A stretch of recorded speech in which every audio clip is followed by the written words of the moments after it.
Okay, if you've already mastered all the basic chords and you're kind of ready to do some new things, I'm going to show you just one song each that uses some of the new chords that you might also want to add in. I like a D minor. Not a lot of children's songs are in minor, but it's fun when they are. And one of the songs that is Drunken Sailor. One of the other ones is Muffin Man.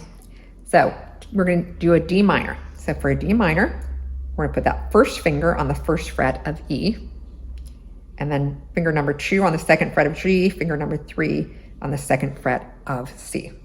Okay, so we've got that. So again, here, here, here. Oh, got that minor tone. Let's hear the whole chord.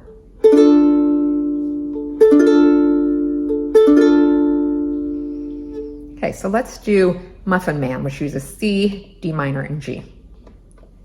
Do you know the Muffin Man, the Muffin Man, the Muffin Man? Yes, I know the Muffin Man, he lives on Drury Lane.